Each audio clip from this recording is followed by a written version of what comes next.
You've been told Antarctica is a frozen wasteland, a lifeless desert of ice where nothing exists but penguins and research stations.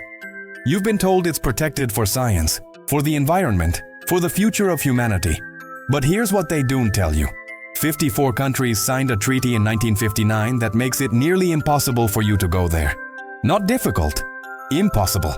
And when 54 nations, many of them sworn enemies during the Cold War, suddenly agree on anything, you don't ask questions. You should, because what they're protecting in Antarctica isn't the ice, it's what's beneath it. And the moment you understand why they don't want you there, everything you thought you knew about our world starts to crack. December 1st, 1959. Washington, D.C., 12 nations gather in secret. The Cold War is raging. The United States and Soviet Union can't agree on anything. Except this. They sit across from each other, not as enemies, but as allies. And they sign a document that will seal off an entire continent from the rest of humanity. The Antarctic Treaty. It sounds noble on paper. Preserve the environment. Promote scientific research. Prohibit military activity.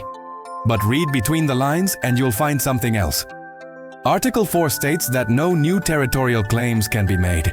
Article 6 declares everything below 60 degrees south latitude off-limits to ordinary people. You can't buy land there. You can't build there. You can't even visit without government approval, military escort, and clearance from an international council that answers to no one. 54 countries agreed to this. 54. That's more countries than signed the Geneva Conventions. More than agreed on nuclear non-proliferation. So ask yourself, what could possibly be in Antarctica that would make the entire world agree to lock it down forever? They feed you the official story. Climate research, penguin colonies, ice core samples that tell us about Earth's ancient atmosphere. And sure, scientists do work there. But here's the thing. Every expedition is monitored. Every researcher is vetted. Every photograph that leaves the continent is screened. There are no commercial flights, no tourist cruises to the interior. If you try to sail there independently, military ships will intercept you. It happened in 2016. A group of amateur explorers tried to reach the inland. They were turned back by armed naval forces. No explanation, no apology, just a wall of silence. You're not allowed to see what's there. And when governments spend that much energy keeping you out, it's because they're keeping something in. Let's go back further. 1946, 1 year after World War II ends. The US Navy launches Operation Highjump. 4,000 troops, 13 ships, 33 aircraft, the largest expedition to Antarctica in history. Officially, it's a research mission, but you don't send an armada for ice samples. The mission is led by Admiral Richard Byrd, a decorated explorer who'd been to Antarctica before. The operation is supposed to last 6 months. It's abruptly terminated after 8 weeks. Byrd returns to the United States and gives a strange interview. He says, and this is a direct quote, that it's necessary for the United States to take defensive actions against enemy air fighters which come from the polar regions. Enemy air fighters from Antarctica in 1946. He's immediately silenced. The interview is buried. Byrd dies under suspicious circumstances in 1957, 2 years before the treaty is signed.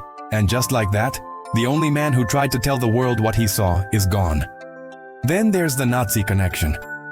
Between 1938 and 1939, Hitler sent an expedition to Antarctica. They called it Neuschwabenland, New Swabia. They planted swastika flags. They mapped vast underground ice caverns. And according to declassified documents, they claimed an area 5 times the size of Germany. Why? The Nazis were obsessed with ancient civilizations, lost technologies, and places of power. They didn't go to Antarctica for the view. After the war, thousands of high-ranking Nazi officers vanished. Some went to South America. But there are reports, dismissed as myth, that others went south, far south. U-boats were spotted near Antarctic waters in 1945. One was found abandoned off the coast of Argentina with no crew and no explanation. The official story is that the Nazis surrendered. But submarines don't sail themselves. And men don't vanish into thin air unless someone helps them disappear. Fast forward to today. Google Earth blacks out sections of Antarctica. Try zooming in on certain regions and you'll hit pixelated voids. Why? If it's just ice, why the digital redaction? In 2001, a massive magnetic anomaly was discovered beneath the ice in East Antarctica. It's called the Wilkes Land Anomaly. Scientists say it could be a meteor impact crater.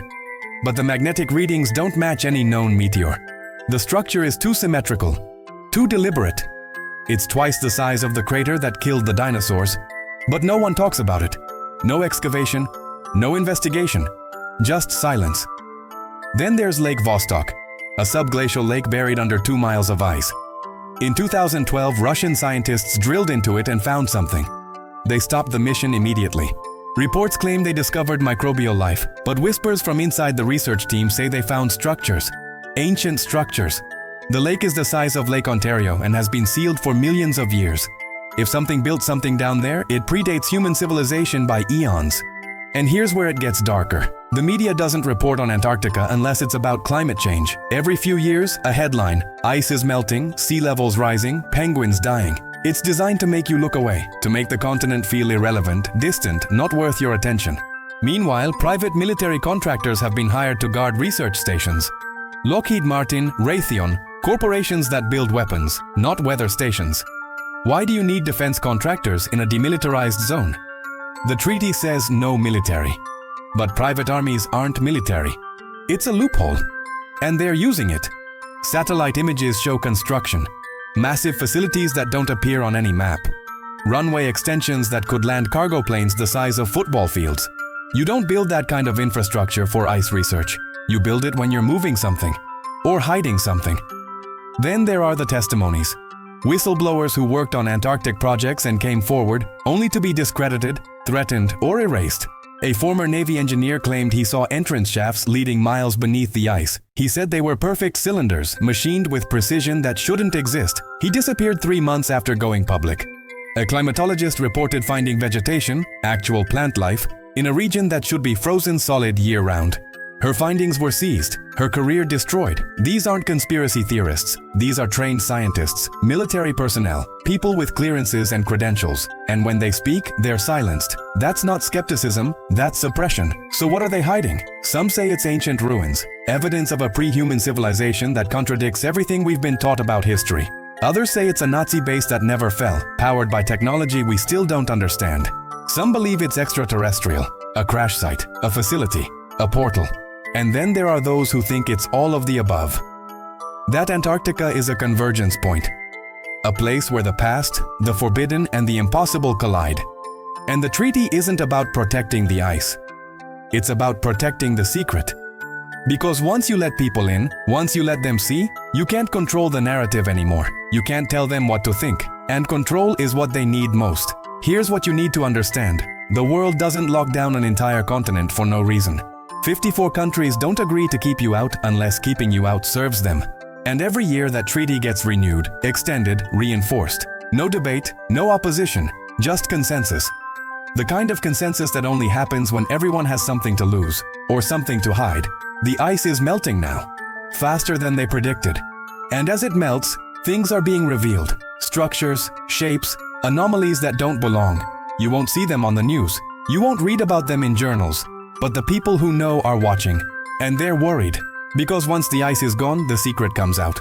And there's no treaty in the world that can cover that up. You were never supposed to ask these questions. You were supposed to believe the story. Trust the scientists. Accept the narrative. But now you know. Now you've seen the cracks. And once you see them, you can't unsee them. Antarctica isn't a frozen wasteland. It's a locked door. And 54 countries are standing in front of it, telling you there's nothing inside. But doors don't need guards unless there's something worth guarding. So the next time you hear about Antarctica, about climate research and melting ice, remember this. They're not worried about what's melting. They're worried about what's being uncovered. And when you're not allowed to see it for yourself, when the entire world agrees you should stay away, that's not protection, that's a warning. And you should be asking why. They never wanted you to know. But now you do. The question is, what are you going to do about it?